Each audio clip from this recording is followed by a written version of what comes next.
you have a responsibility as a leader and as a manager to know your people. Now, if you're a leader in charge of thousands of people, that might be a little bit more challenging, but certainly those that report directly to you, you need to know more about them. You need to take an interest in them in order to recognize when things aren't quite right.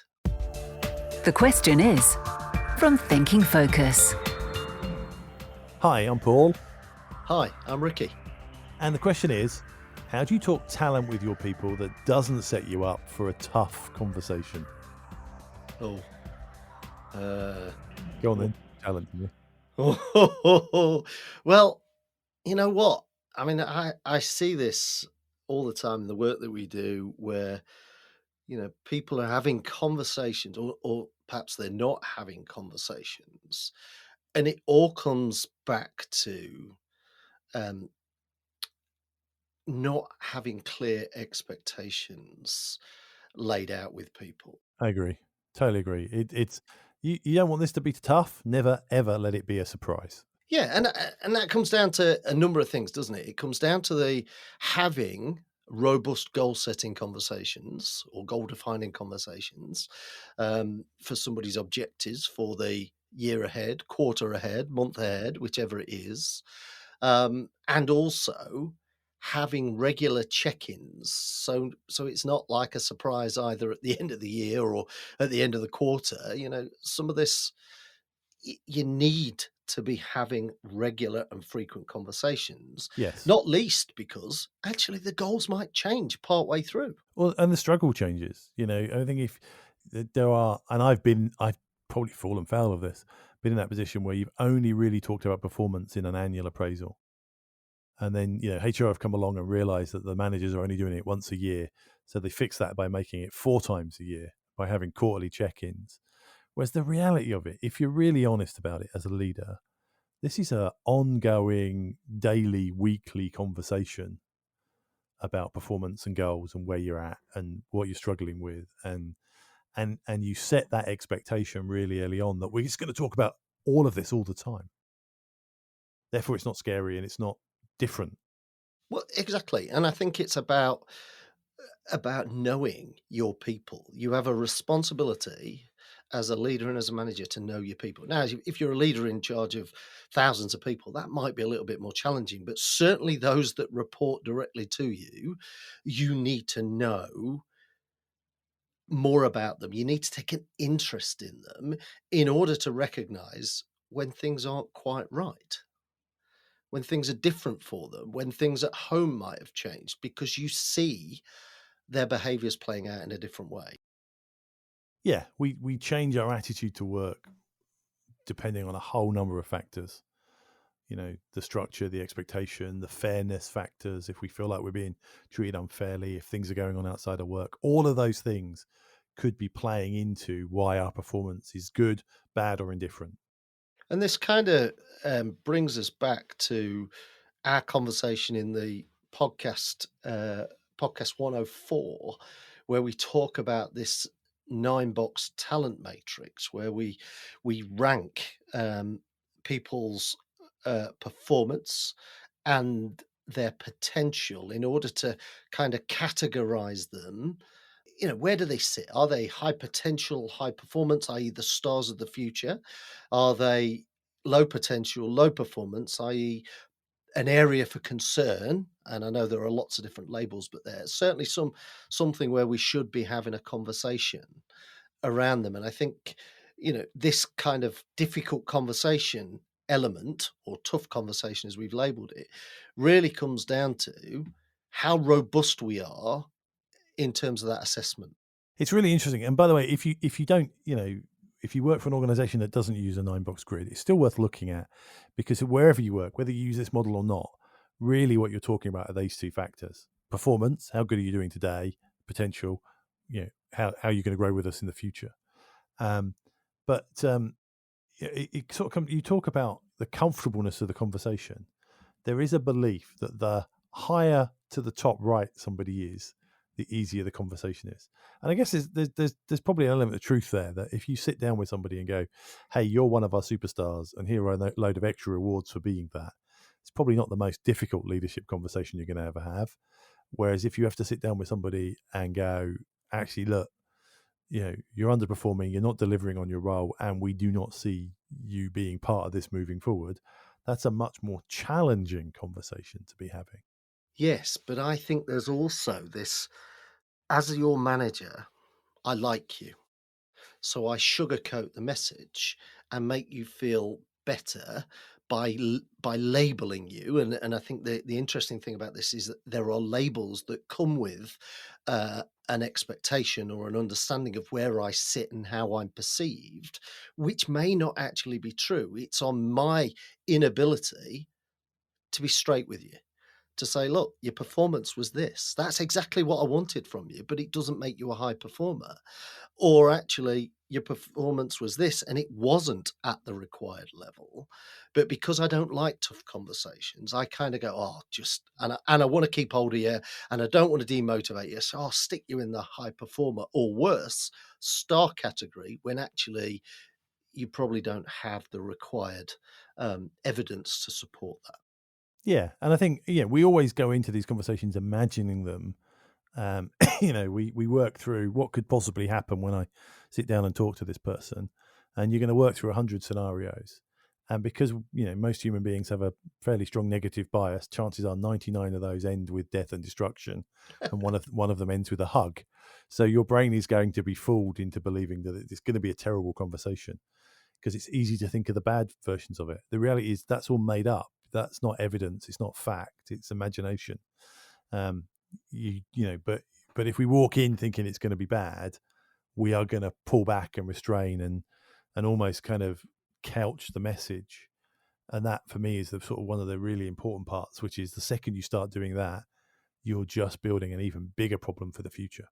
Well, I think it brings two problems, certainly at least two problems. I'm sure you will identify more. But for me, problem one is you've just raised the level of expectation on that individual from the organization standpoint. Yeah.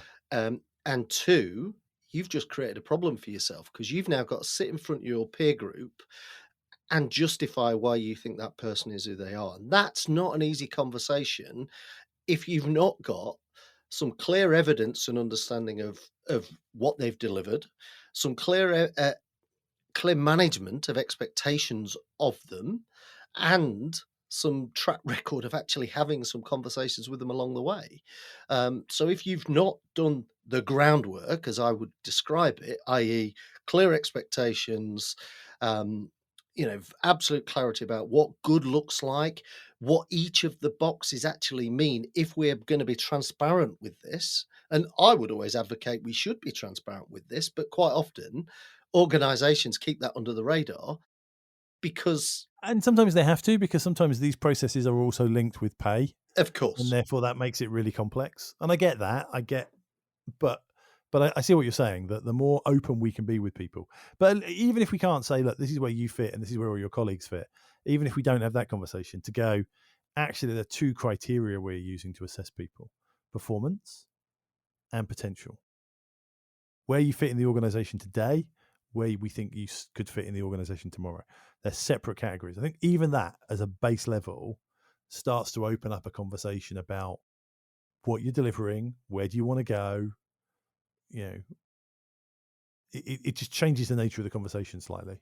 yeah. And I would also flip that to say that it's the same for the management group that are tasked with assessing their people. So they're all on the same page of when we say performance, if you want to be categorized as a performer delivering against your goals, then that sits in the you're delivering against your goals category, not high performance, not low performance. You're doing what's expected.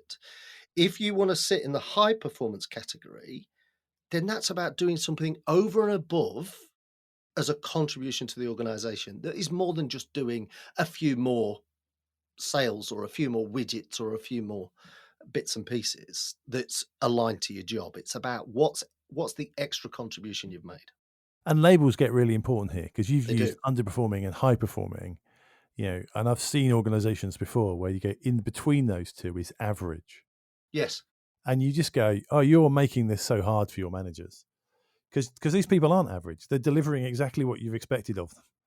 You've asked them to go out and do a difficult job. You've set really challenging goals. They've delivered of them against them, and you've gone, and that makes you an average performer. And you go, no, it doesn't. It makes you a performer.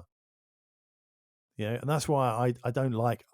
I think underperforming, performing, high performing, or overperforming probably is better.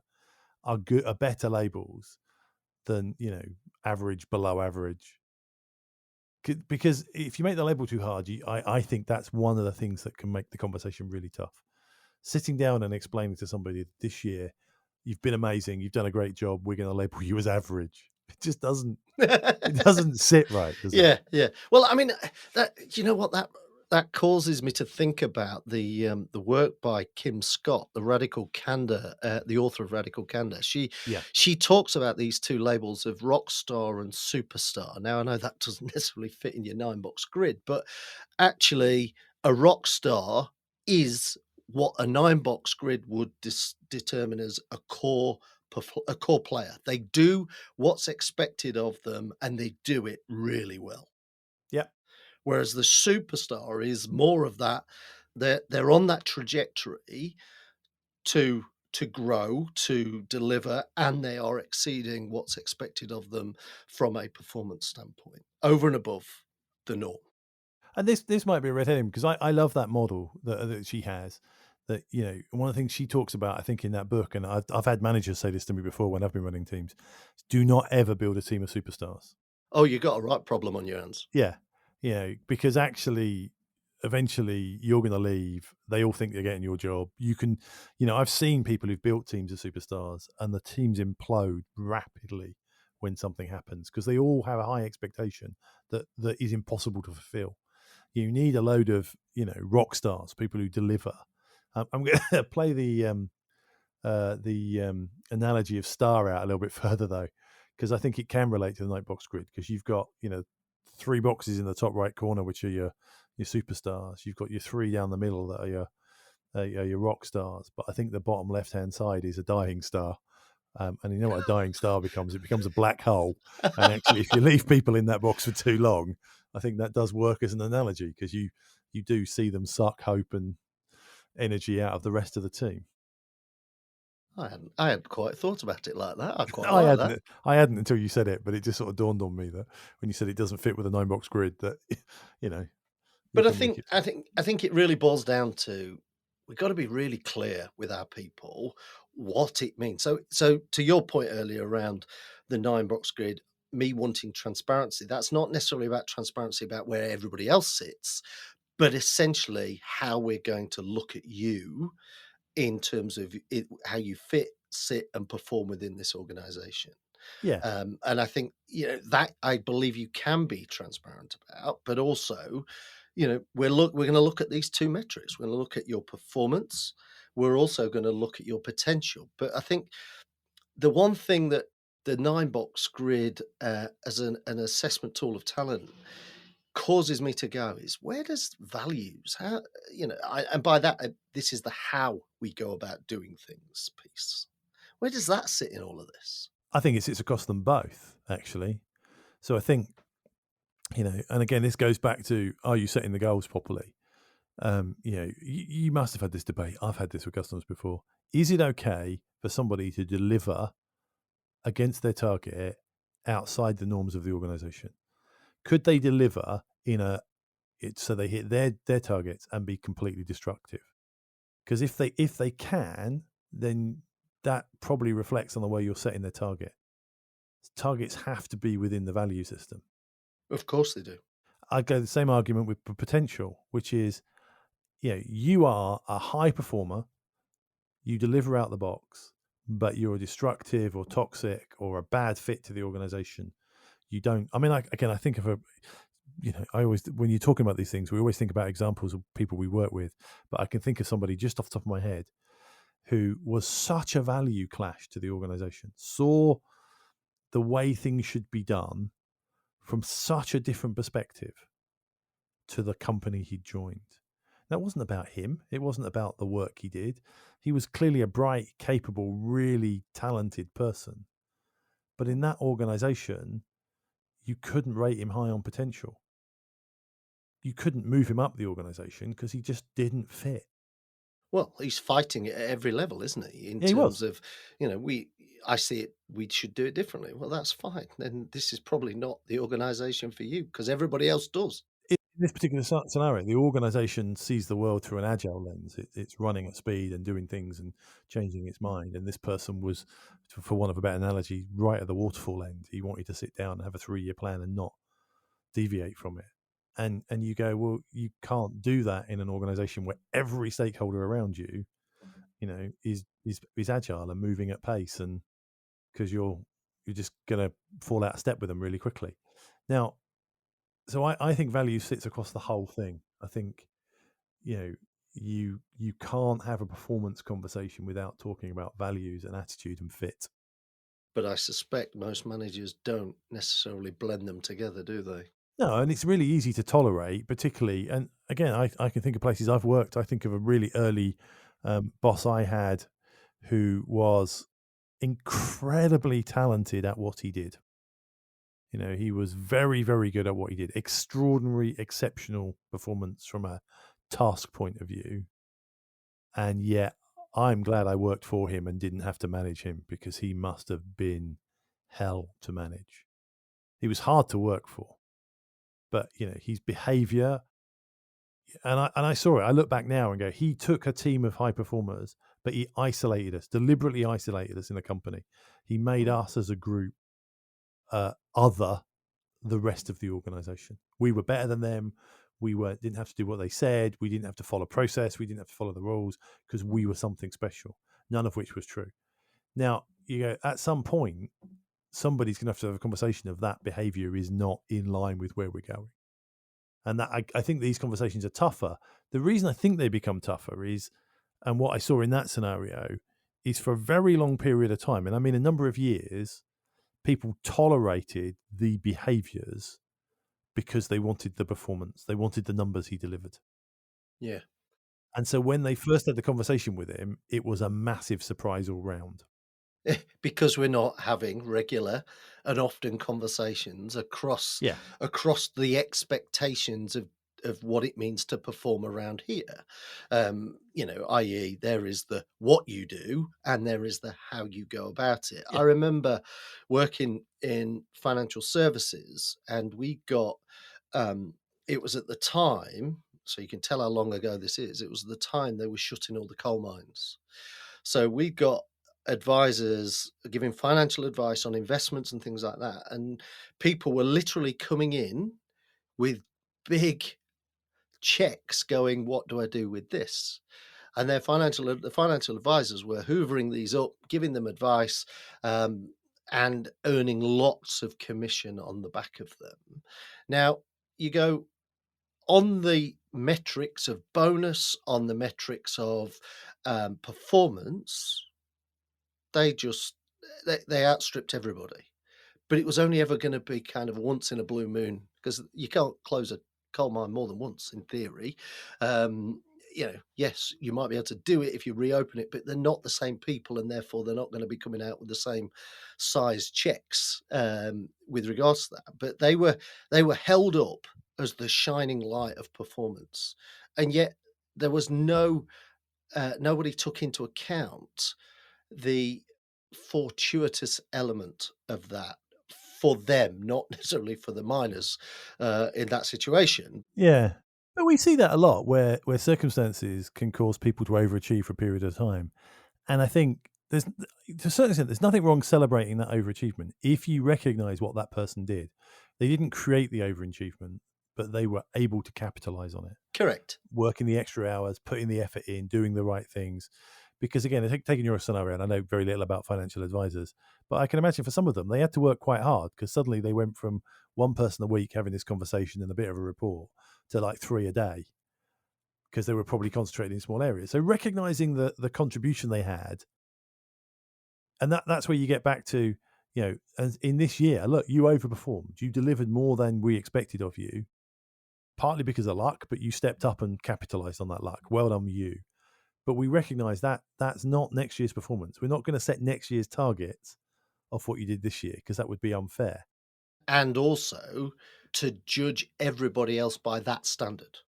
Yeah, because that's unfair. Because that's unfair. Because, all of a sudden, everybody else's performance looks average because you've got this outlier performance amongst this group that had this, this fortuitous event from their standpoint, and therefore, it's easy to look at performance through a data only lens and not look at the background and circumstances around that. And you only get that if you spend time with your people, understanding what's driving their performance and what's driving their behaviors in that way.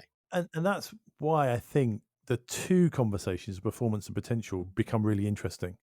Performance could have a lot of luck involved in it, or unluck. Yeah, yeah, yeah. I've again, think of roles I've had where, for things way beyond my control, it's a tough year. Something's happened. It's something's changed in the marketplace or the sector, and it's caused underinvestment. And if you're selling into that sector, suddenly you're on the tail end of that, and there's nothing you can do about it. I can imagine a number of organizations probably felt like that around the pandemic, Yes, for sure. that you're underperforming that year because the world suddenly stayed at home and didn't buy what you buy. However, that doesn't change the person's potential, because you can look at the future, think about the pandemic, you can look at the future and go, but where we think we're going to be in 3 years' time when this is all over and done with is here. Where does this person play in that? Are they able to step up? Are they going to step up a lot? Are they going to be part of the leadership of that?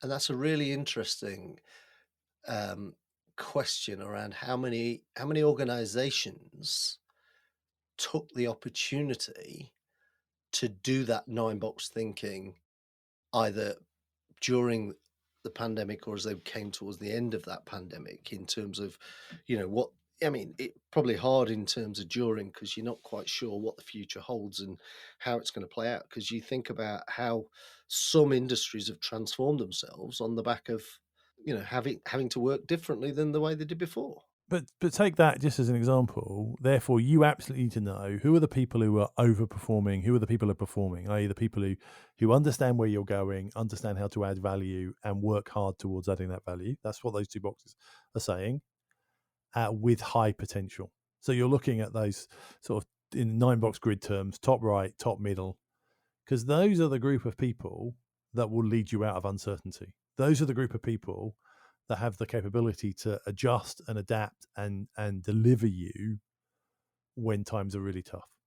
So why wouldn't you at those times do a 9-box grid, sit down and go, let me identify who are the people who can step up and deliver something, particularly when I have no idea what we need.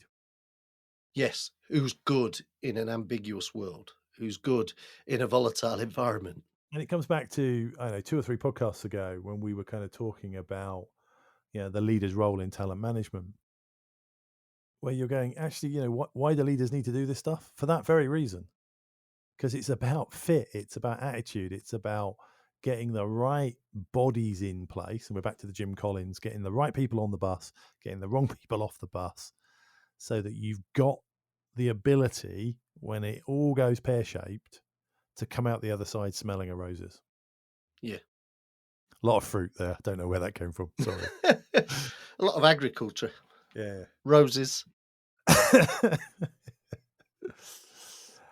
I think for me, there's a couple of things that come out of this, right? One is that, don't overthink this, because often if you're going to have a tough conversation as a leader, what I'm taking from our conversation is very often you've had the tough conversation before you even walk in the room In your head. Yeah. with yourself, and it probably isn't the real conversation. So that's step one. Step two, total transparency. You've got to be clear, you've got to be honest, you've got to be open at both ends of the scale. You've got to do that when you set the targets, and you've got to do that when you're reviewing the targets. And tip 3 for me here is no surprises, which is this is an ongoing conversation. I think back to the person I talked about a while ago. If management had sat down and addressed some of those behaviors when they first appeared, they would never have become as extreme. It wouldn't have been a difficult conversation. It would have just been oi, don't do that. But they didn't. They normalized them. They allowed them. What do we say about feedback? If you don't give them the feedback, how can you expect them to change? So feedback's really important. If we value a set of behaviours, then let's catch people doing those behaviours. And if they don't, we'll have a quiet word about, like you say, oi, stop doing that type stuff. Yeah. So going back to the original question, how do you talk to talent? How do you talk talent with your people, not setting yourself up for a tough conversation? The answer is be clear, be honest, and just be consistent. Do it all the time. No surprises. If you do those things, actually, they're never tough conversations because everybody knows where they stand. What a great place to finish. Thank you very much. To find out how Thinking Focus can unlock the potential within your organization, go to www.thinkingfocus.com, where you'll discover more about the work we do, helping our clients increase productivity and enable change.